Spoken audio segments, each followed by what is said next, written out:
台湾的电子病历虽然算是普遍哦，也毋过因为逐间病院的规格无同，无法度互通。成功病院甲台北市联谊阳明园区合作推出会当整合的电子病历平台，互脑中风的病人到转院去区域病院复健治疗，随地当看到病人完整的病历。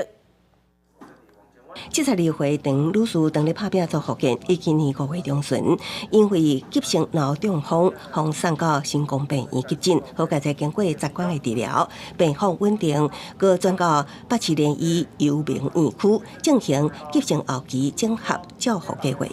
简单讲叫做 PAC， 迄当时两间病院透过全台首创的上新电子病历交换平台，互接手的医疗团队事先了解病人的状况，提供病人上新适合的复健治疗。他连轮椅都快没办法坐，然后后来就是慢慢的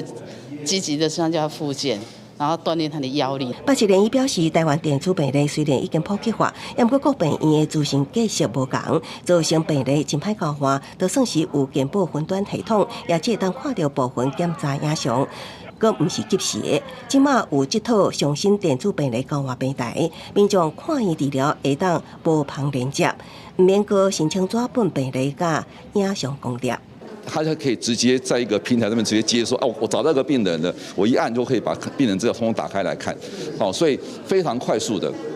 不需要任何的一个纸本。北市联医强调，阳明园区设有专业复健治疗医疗团队甲设备，透过训练会当互受伤的神经重建回路。目前为医学中心转到阳明园区，累计有900多个 PAC 个案。 那帮助真侪病人重返职场甲社区生活，也会当疏解医学中心基层真歹找的塞车问题。记者综合报道。